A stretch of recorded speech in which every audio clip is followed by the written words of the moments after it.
The Dentalpreneur Podcast. Okay, doctor, it's time to put down that handpiece. You're listening to the show dedicated to helping dentists get their lives back. It's time to decrease your stress, increase your profitability, and regain your passion. Now introducing your host, Dr. Mark Costas. Hello, everyone, and welcome to another episode of the Dentalpreneur Podcast. I'm your host, Dr. Mark Costas. What's up, my friends? I hope you are doing fantastic out there this beautiful summer day. I am getting ready to head off to the Dominican Republic for my 7th time for this incredible mission trip that I do every year. This year, I get to bring my youngest son, Brady, with us. So we are packing up today and getting ready to head out. And I promise I will take several opportunities, as I do every year, to bring the mics along and interview some people that are there volunteering, and some of the people that make the mission trip what it is. This is the 42nd year. Obviously, I haven't been going since the beginning, but 7 years into this thing, and I just look forward to it every single year. It's my second mission trip of the year.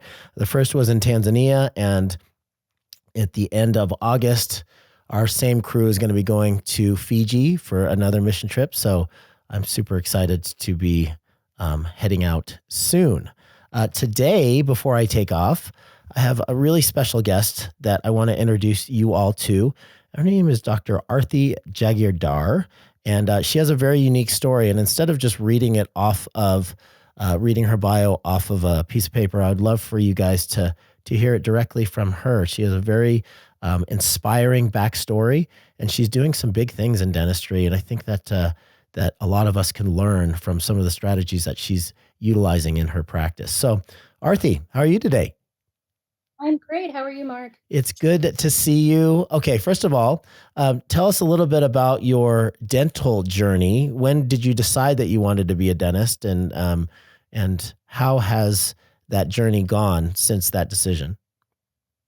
I, like many children of Indian or Asian immigrants, was told I should grow up to become a doctor. And through a course in high school called Health Professions, we rotated through various departments of hospitals with various private practice owners, and I met a dentist through that program. This was a female practice owner. She had said to me, "You should become a dentist." I dropped my daughter off at school. I pick her up from school. I set my own hours. It's a really decent livelihood. At that time, the encroachment from insurances was very, very minimal. This is like 20 years ago. Mm-hmm. And she was able to have this fee-for-service private practice with a lot of flexibility. And that was really my turning point towards healthcare in dentistry as something more entrepreneurial than just becoming a doctor and trying to work in a hospital. Mm-hmm. I, in college, had this crisis of identity, and I thought, did I choose this for myself? I have been told since I was a child that I should become a doctor, Mm-hmm. and I decided to apply to art school. So I actually spent 2 years after college putting together a fine art portfolio. And for me, art is so much about the ideas, and it continues to infuse everything that I do, what I do in my practice of dentistry, the way that this practice looks, the way that I spend time with my kids. I maintained a membership in a pottery studio until I had a family. So I still continue to enjoy art, but I came back happily to dentistry because I really enjoy taking care of people. I enjoy owning a business, enjoy being able to take care of my family, to be a part of the community this way. I live in this neighborhood. I work in this neighborhood. I see my patients on the sidewalk. It's so cool. much fun for people to be like, "Oh, it's my dentist," and and my patients like me, and it's a nice. It feels very meaningful to show up here every day and to be able to do something that can make a difference for someone. And growing up in a very entrepreneurial household, I knew I was bound for private practice ownership. Wow, what a cool story. Holy cow. I bet that it was a big departure from art to the rigors of dental school. So how do you maintain that space in your brain for creativity time and your ability to kind of flex those muscles that you developed as an artist? With dentistry, there's the very specific artistic perceptual ability skill that we Mm-hmm. need. Mm-hmm. And so a lot of the hand skills came very naturally to me in dental school. I can freehand things for patients, try in smile designs and things like that. So there's this one-to-one correlation of being able to think very perceptually. Hmm. But in terms of ideas, I did a DISC assessment not too long ago, which I'm sure you're familiar with. It was through Tony Robbins. My whole team did it. Yeah. And my whole team, that we depart on, I am exceptionally um, extroverted and I am not very orderly. I forget what the word they use in the DISC assessment. There's like the people who want to do things by the rules Uh-huh. and the people who are just like, I'm non-conforming. Okay. Found the word. Okay. It took me a So Yeah. I was exceptionally non-conforming, and my team is very, very conforming. They're like super organized, super systematic. So I do think of art as being a creative thinker. Honestly, it's like a way of just being. Practically, I buy art from artists. I have their original works on the walls of my practice. It's all people that I've met whose ideas I like. It's less about sometimes even what the art looks like. It's more about the ideas and the people behind them. I love that. I love that. That's very cool how you were able to integrate that. Do you think that, or have you ever felt as though you wish you would have stayed with art and not gotten into dentistry?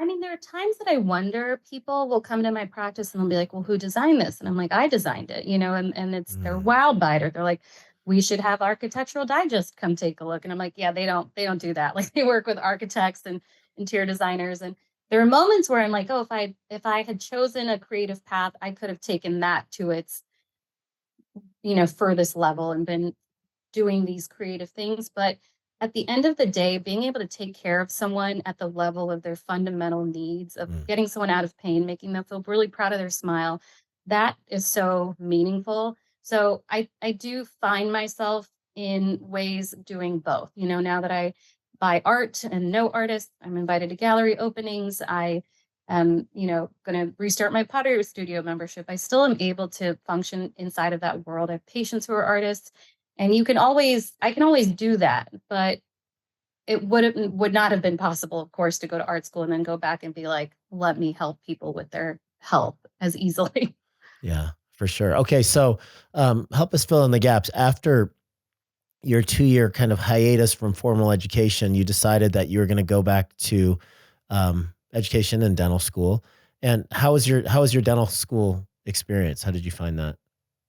I really loved the Medical College of Georgia. I applied to my state school early decision, and then I applied to every New York area dental school to see if I could spend some time here. I've always loved New York City, Mhm. but the Medical College of Georgia at that time was the second cheapest in the country, Mm. and it's a very rigorous, great program. The dentists in Georgia are excellent dentists. We come out ready to practice. They're very, very picky about our crown margins, occlusion, aesthetics. It was a great education. I struggled being in a small town, but Mm. my classmates continue to be some of my closest friends. Those are some really great people. And I enjoyed it. I actually worked for a year after dental school. The year that I practiced in Georgia after finishing from dental school, I just felt like that was not my place. I was in my mid-20s. A lot of my friends already were married or starting to have babies. I was like, I just want to be someplace that I feel young again, that I really love, theater, art, music, culture, all the food that's in New York City. And Yeah. I looked into what would it take to practice in New York. It happened to be match day that day. And Oh. you have to have a residency. At that time, you had to have a GPR. Mhm. So I texted two of my professors that I'm still friendly with and said, I know this is kind of wild. Would you be able to write a recommendation today? I can write it for you if you want. Send it to these 5 fax numbers. Got all, they were like, don't worry, we'll do it. We'll send it out. Got my transcripts, all my board scores, sent them to 5 programs in New York. This was on a Monday, flew up on a Wednesday, had accepted a position on a Friday. And so it just was this idea. And I've kind of always been that person where I have a vision of what I want my life to look like, and I'll do whatever it takes to get there. So for me, I was like, I'm living in Georgia. Doesn't feel like my speed. I want more. And it was very lucky that I happened to have that notion on match day. And I did that 1 year GPR. The GPRs in New York City, some of them are great. Some of them, you're really like slammed in these really underserved areas. You're not able to treat people at a very high level. You're just literally 50, 60 patients for 3 or 4 residents. Uh-huh. And so after my residency, I did all of Frank Spear's hands-on courses in the first like 2 years after residency. Hmm. And people were like, how can you spend like $30,000, $40,000 on continuing education right out of residency? And I'm like, how can you not? I'd work like 13 days, take a Sunday off, work 13 days, take a Sunday off. And I just wanted to lean into feeling like I was starting off on a really strong foot. Like I knew that I was a good dentist. Yeah, that's beautiful. Okay, so um, tell us now about when you decided that you wanted to own a dental practice. Did you associate first, or did you go straight into practice ownership out of your residency? I associated first. About 3 years out, I had said to my husband, I want to build a practice. And my Okay. husband works in finance. And at that time, he was interviewing for jobs all over the country, one job in London.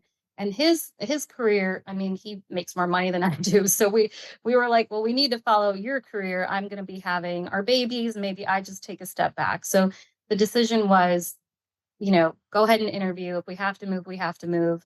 We ended up staying in New York City, and my husband has a great career in New York City. But I went ahead and had my babies, and I knew going into it, I'm like, well, this gives me the freedom to really be at home with them. So I was at home for 8 months after my daughter and went back 2 days a week, 3 days a week. I know of very few professions that allow you to make over 6 figures working 2 days a week. Hmm. That's really rare. I have so many friends who are exceptionally talented, have MBAs from Wharton and Harvard, but they're stay-at-home moms. It was either like 80-hour work weeks or nothing. So Hmm. we're very lucky to have that in dentistry. It's one of the things that I'm again passionate about. One of the reasons that I'm going to be talking at NYU. It's a group called Women in Dentistry. How do we balance becoming mothers while doing this career? It's not going to look like what it looks like for some men. Most definitely. Most definitely. Okay. So after your 3 years of associateship, you decided that you wanted to start your dental practice. You have a very unique model.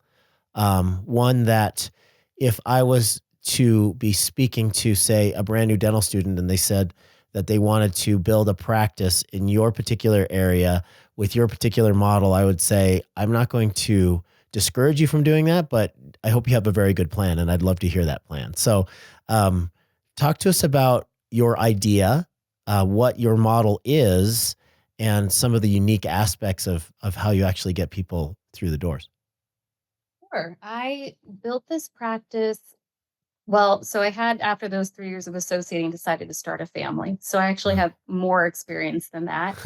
Coming out with a decade plus of experience, I really know what I'm doing. So uh-huh. I wanted to open a fee for service practice. I eventually wanted to be multidisciplinary. I think that being able to care for people under one roof is quite nice, and to Yep. have associates and all of that. And I really have keyed in all of our clinical systems, and it's all evidence based. And, all of my communication with my specialists is I text with them. We're very, very close on our communication of managing patients. So to be able to do that under one roof would be ideal. So that's the long-term plan for this practice.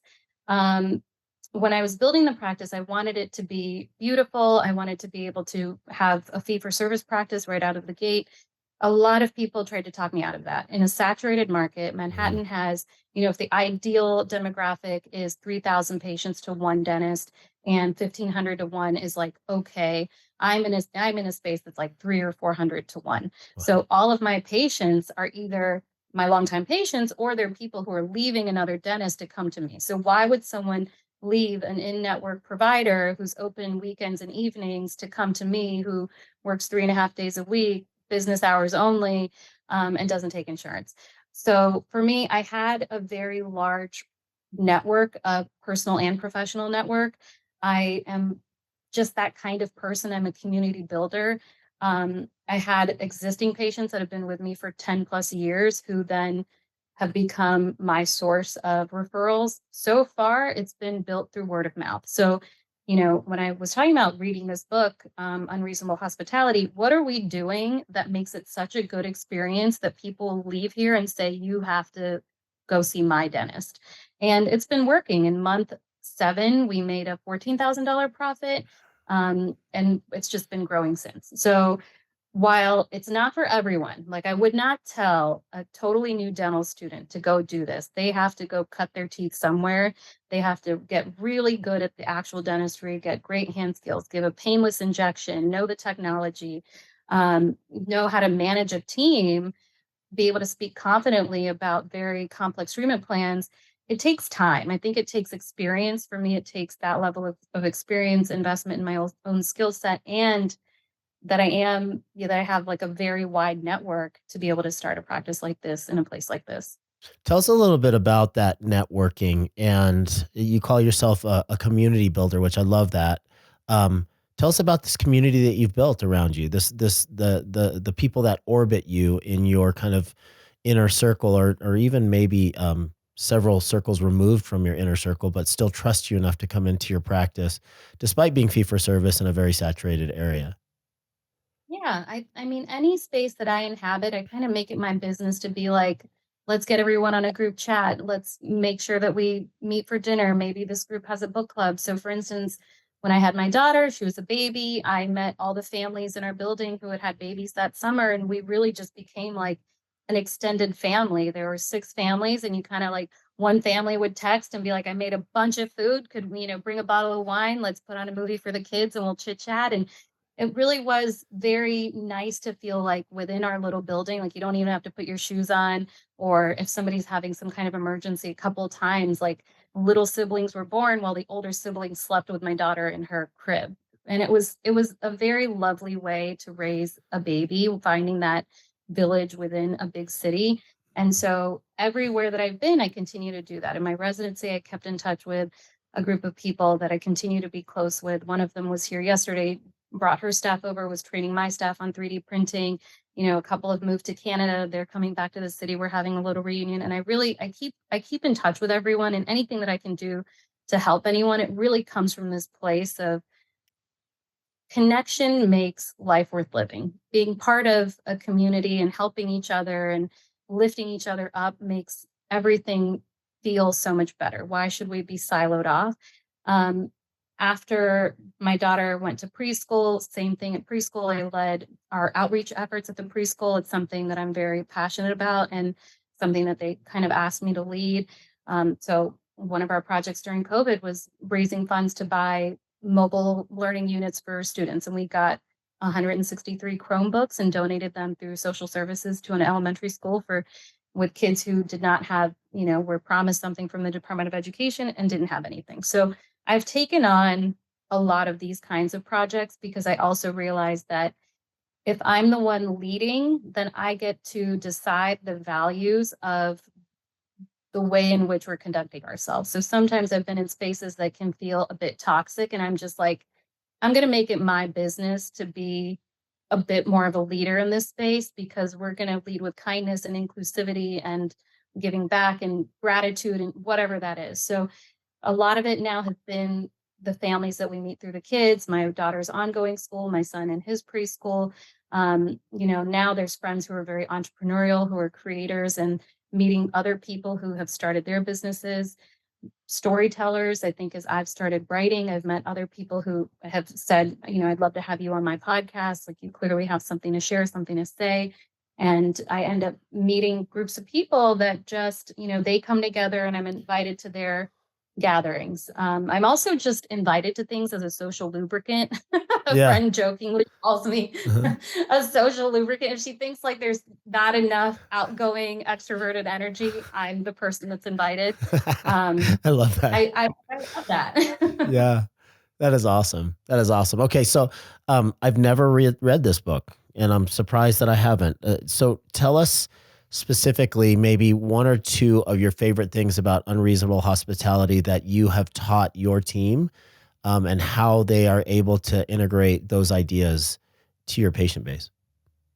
Yes, it's something that was so simple, but my team they talked about it at great length, which was put yourself in the client's shoes. Mhm. So for instance, an example was a patient saying, "Oh, I called and I did this thing." And instead of being like, "No, you didn't," and putting them on the defensive, just what does it feel like for them? Say, oh, I'm sorry, we must have missed you.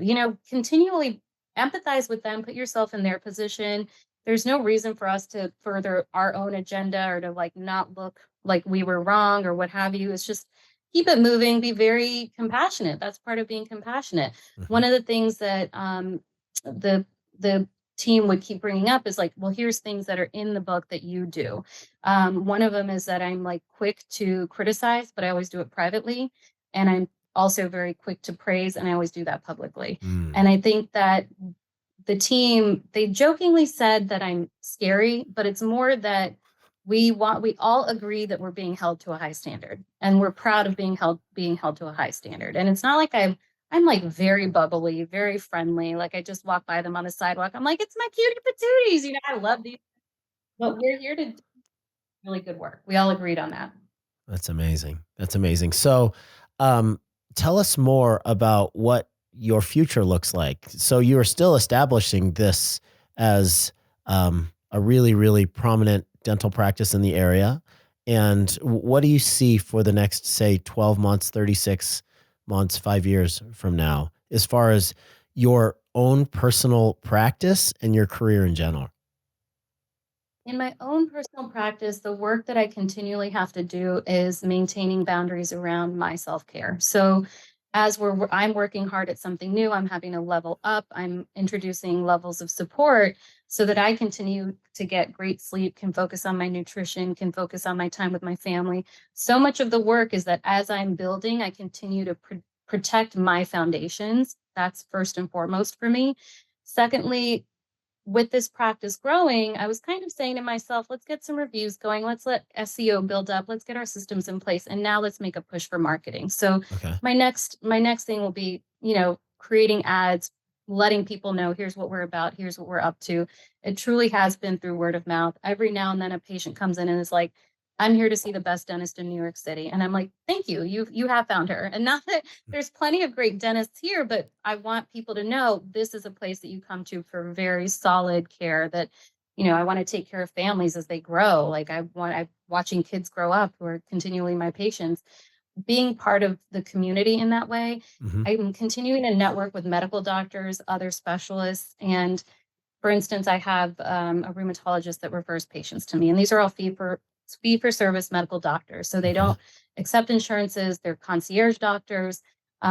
Inflammation is so central to the practice of a lot of different medical specialties, and the mouth is a source of inflammation. So that's just one version of what it can look like for me to be the dentist that these doctors refer their patients to. And I know, I have this very open relationship. Their doctor can text me. I'll text with my patients. It requires, I think, that level of service to say, really stand behind, like, here's what we're doing and we're here for you. And I've always been this way. No one's ever really abused that. As I continue to grow, my hope in 5 years is that we have these specialists in place, that we have the volume to support the specialty practice, Mm. that we continue to integrate more and more technology. So if I have an endodontist, that endodontist is doing the root canal with a microscope. If we have oral surgery, do we need to build out a suite for proper sedation? If this lease, I have the option to renew in 5 years. If I want to move, if I'm able to move, am I building out a suite that would really allow us to do everything at its highest levels? So that's really the 5 year goal. And, my health has not always been the best. So in the back of my mind is always built in, continue to create systems so this can be handed over to someone else if I can't do the dentistry itself. I love it. I love it. I think that's a stroke of genius, getting referrals from those types of physicians, concierge, integrative type physicians, because their patient base is seeking them out of network, and they're looking for a healer or somebody that they can have a real relationship with. It feels like a natural referral to somebody like you that has your type of model, that is fee for service, that's really interested in providing whole health care, not just, a tooth carpenter. But how did you go about creating these relationships? I'm guessing that it's not just one or two physicians, but several. Yes, it is. And I've met socially friends who have had their own practices for a long time. One is a fellow parent from school who worked at Montefiore Medical Center and then was hired on Mm. by a concierge practice. My neighbor upstairs in my practice is also a concierge physician. Oh, Next week, so once you are kind of like in the circles, next week, for instance, I'm going to a cocktail hour it's titled Female Physicians. I'm probably the only dentist there, and it's in someone's penthouse apartment on the Upper East Side, and it said, "Bring your business cards." And she must have gotten my name from someone else, and that's not the first time I've been invited to things like that. So mm-hmm. I'll walk around and introduce myself to people and get to know them. And there are, the physicians who network in these concierge spaces. They gather with one another, they refer between each other. And so I've sort of become a dentist that gets invited to these things. And here and there, it makes sense for the rheumatologist to refer to me, certainly the primary care physicians to refer to me. I'd love to see more referrals from ENTs. So that's kind of the relationships that I'm trying to build. That's amazing. That's amazing. I want to ask you something that's a philosophical question, and I don't intend this to be political in any way. I just want to ask your view on this. There's a lot of people that look at the concierge medical model and the current state of healthcare in the United States, and even the fee-for-service dental model, and they look at it with a little bit of cynicism and with a critical eye, that, in the United States, unfortunately, it's more difficult to get quality medical or dental care if you're on the lower spectrum of earning potential, right? So when you look at, the circles that you run in and people that refer patients to you, you're looking at wealthy people that are referring wealthy people to you. Do you feel as though wealthy people have more of a right to the type of dentistry that you provide than somebody that's, a hardworking blue collar person? And again, I don't intend this to be political. I'm looking for a philosophical kind of answer here.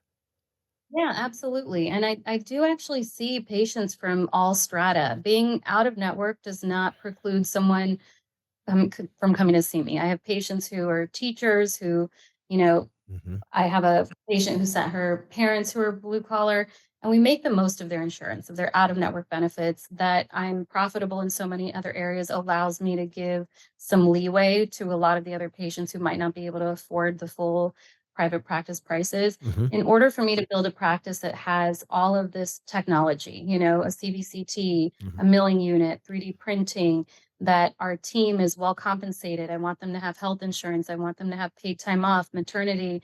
It takes, unfortunately, the business of dentistry is a very expensive business if you're giving your staff these kinds of benefits and if you're utilizing this kind of technology. Mm-hmm. It's one of the most expensive types of businesses to build.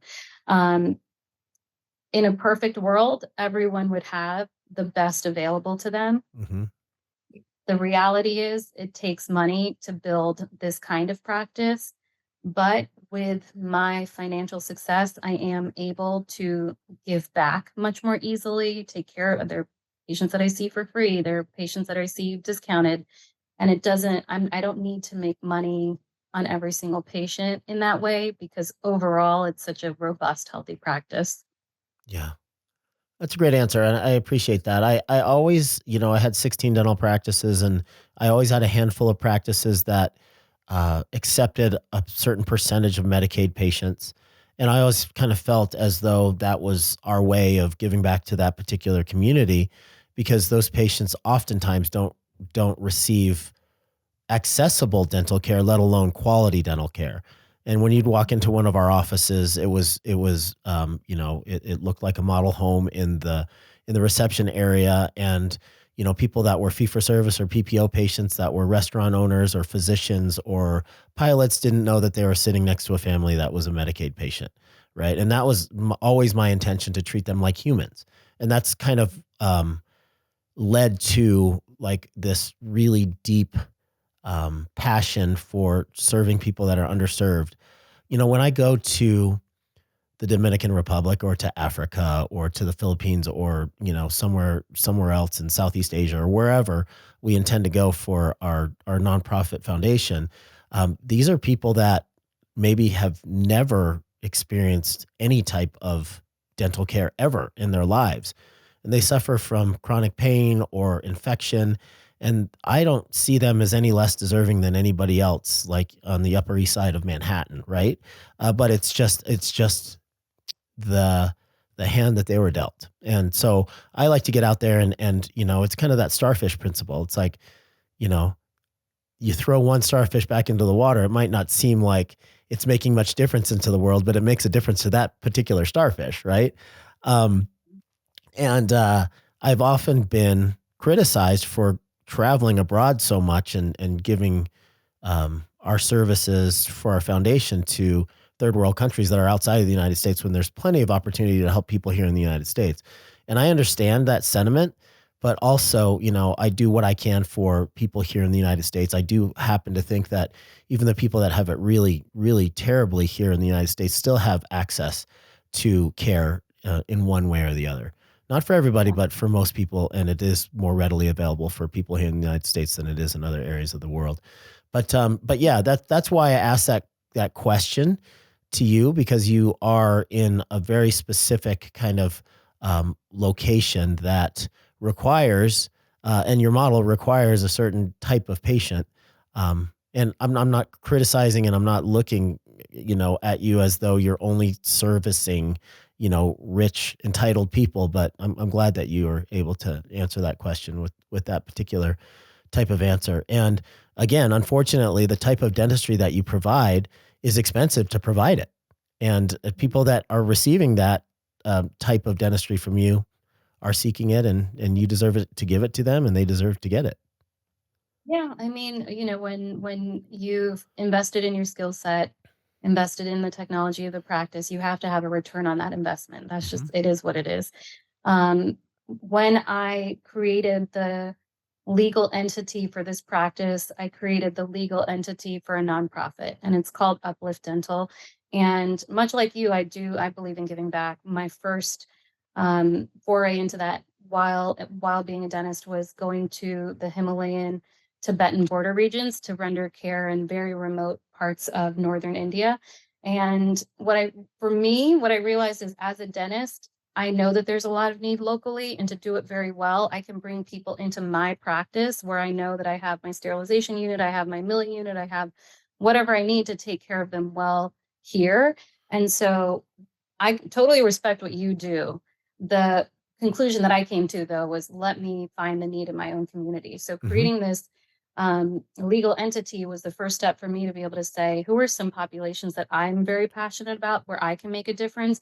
Because what I'm not going to do is say, let me go and network with all these insurances, flood my practice with a bunch of patients, feel like I can't do good dentistry. That doesn't work for me.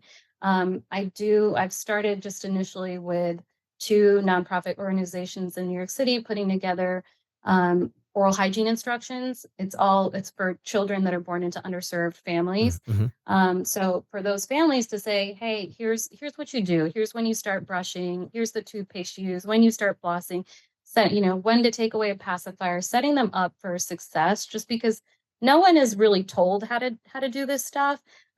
Baby bottle caries turns into something that, kids from underserved communities are having to get all of these teeth pulled because their mom wasn't told you can't go to sleep with a bottle of milk in their mouth. Beyond that, the next step for me would be donating services, and working with existing nonprofit organizations gives me, they're already in a system. They're already on this journey of trying to find great resources for themselves, for their families. And I'm able to, because of what I've built, you can send somebody to me with extensive needs, and I can place those implants. I can, do the 6-unit bridge. I can really offer a lot more because of the infrastructure that I have here and because of the success of the business, hopefully long term. Yeah, that's beautiful. That's beautiful. Well, Arti, it's really been a great pleasure to talk to you today. Is there a place where people can find you, maybe on social medias or some way that they can get in touch with you? Yeah, I check my Instagram messages all the time. It's at Flatiron Dental. Flatiron Dental on Instagram? On Instagram, yeah. Excellent. Excellent. Well, awesome. Well, you have just a wonderful summer. Do you have any big plans for travel or anything with your family coming up? don't. I am going to have the kids back from Atlanta from my parents' place this Sunday, and we're going to have them in camps near our house in Connecticut. So we're going to make the most of the Connecticut hillsides and go hiking and enjoy our pool and grill and have lots of watermelon. Amazing. Amazing. Well, once again, thank you so much for being here today. Hopefully we can get back on. I'd love to check in with you from time to time to see how the practice is growing. If there's any new developments with your business and your speaking and all of that stuff, it would be great to check in again.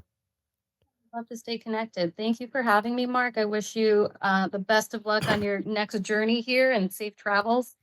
Well, thank you so much, Arti. All right, ladies and gentlemen, Dr. Arti Jagirdar.